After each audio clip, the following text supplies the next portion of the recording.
caught this interview where I think a lot of you guys will want to check it out. It's from Pro Boxing Fans. I think that's the name of the channel. I put the interview link in the description under source link. I always do that for my videos. It's drop down boxing. Tyson Fury, one of the assistant coaches, revealed that basically Fury and Wilder 2 may not happen February 22nd, despite everything being signed. Let's talk about it. We back, Goodfellas Sports TV. Make sure to hit that subscribe button, bell icon button. Share the video, which kind of starting to see the pieces falling in place. All right, because Andy Ruiz is supposed to drop the IBF belt if he beats AJ, and Kanowski is supposed to fight Puev for the belt. That's what's going around. So, if you don't know, Andy Ruiz is obligated to defend his IBF belt, or him or AJ, by the end of May. I think it's like May 30th. If they don't, they get stripped. So, if Andy win, he would drop the belt. And I heard that Usyk is still going to be trying to fight Derek Chisora in February. So it seemed that PBC might try to do a 3-belt unification with Wilder and Andy Ruiz Jr. Now, according to Tyson Fury assistant coach, I can't pronounce his name. I apologize to him. According to his assistant coach, he basically said that if Andy Ruiz Jr. wins, that Al Heyman is going to pay Tyson Fury step-aside money so Andy and Deontay Wilder can have, a 3-belt unification fight. Or they may pay Puev step-aside money and try to do a 4-belt unification fight. Now, if I'm Bob Arum and we taking step-aside money to make an undisputed happen, and, you know, obviously it's coming out that the IBF takes precedence over the WBO mandatory right now, and the WBO has the later mandatory, what I would do is that if Fury's going to step aside, no matter what the paper amount Fury going to get, because we're going to get a cut out of that. You know how Bob Roll and Queensberry Promotions, Frank Warren, if we going to get a cut out, if he going to do that, then Al Heyman has to, serve up one of his welterweights to Terrence Crawford. All right? That's just the way it got to be. Or they got to have a deal signed for him to fight Errol, or him to fight Danny, or him to fight Sean, or multiple fighters. If they're not willing to let Terrence in, then we not stepping aside. Then Wilder, you signed the contract. Now you got to go back and you got to walk the plank. Okay, which I never understood why Wilder signed the contract to fight Fury and Ortiz ahead of time. To me, that was just stupid business sense. It was almost as stupid as Al Heyman trying to befriend the Pilgrim Eddie Hearn by, serving up Kamada to Jamie McDowell and, letting Kell Brook get a title off of Sean Porter.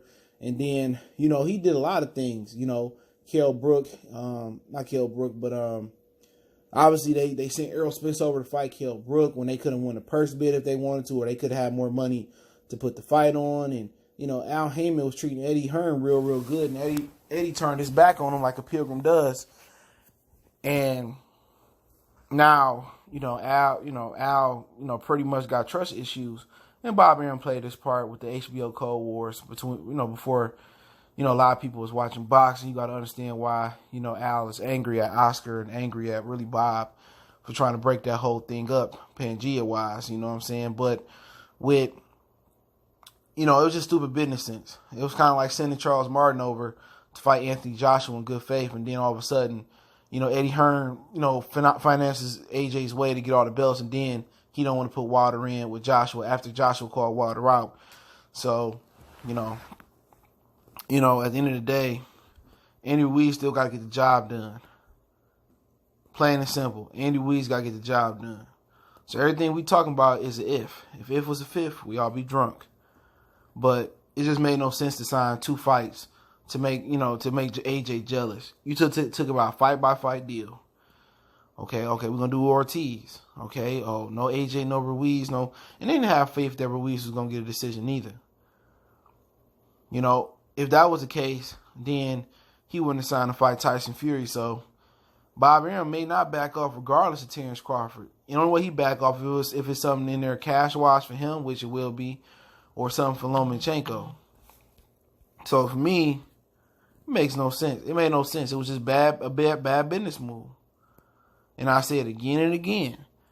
Wilder, Shelly Finkel and Al Heyman and the Wilder team has continued to make bad decisions, in my opinion. But financially, it might be turning out well for Wilder. Okay, but Fury don't want to fight no way. Okay, he going to wrestle. He talking about MMA fights. So I think Fury got a sense it may be a deal on the table. Okay, because his assistant trainer, he probably know what he's talking about. It's probably a deal on the table if Ruiz win, right? If Ruiz win, Fury they already know how much money gonna send Fury. They already got a deal on the table because they already came together to talk about 3 fights. Sergey Lipinets and a dude that just beat Luis Collazo. Okay. Then they talked about Kanauki and Puev for the vacant IBF. So Al Heyman and Bob Arum and PBC Top Rank, ESPN, Fox, Showtime, they all been working together. And I talked about later, if you caught the end of my Danny Garcia video, and I'll drop some news at the end of this video that I want to do a video on, so you guys will know. Okay, if you hang around, that Wilder is still up in the air if Wilder Fury gonna be. ESPN is the mainstay, so it's a joint pay-per-view. It's either gonna be Fox or Showtime, and Showtime is trying to ante up the bread to compete with Fox and bump them out of that joint pay-per-view spot. So it's either gonna be Showtime, Fox plus ESPN. So we gotta wait and see how that comes down. But this is a bad business decision. I don't think Fury wants to fight neither. And his assistant trainer goes on and says that we know they want to do this one belt, one name thing, and we know Wilder ain't beating Fury. Like, if Wilder ain't beating Fury and Fury got that much confidence, then why did Fury fight Tom Source and Otto Wallin and didn't rematch Wilder immediately right back? That's the $1 million question. If Wilder is such an easy fight, which I feel Tyson Fury won the first fight. I've said it a lot of times, and I just keep it real. Maybe I'll go back and score it today and do a blast from the past review on it. But I feel that, looking at it, I thought Fury got it. Okay, I could be wrong. I'm rescored again. But I feel Fury like edged it out. But if Fury can beat Wilder that easily, well, it's no point to step aside. Like, we wouldn't even be in this predicament where Wilder had Fury to step aside if Fury would have took the fight earlier this year. If he had so much confidence, Fury should have took the fight this year.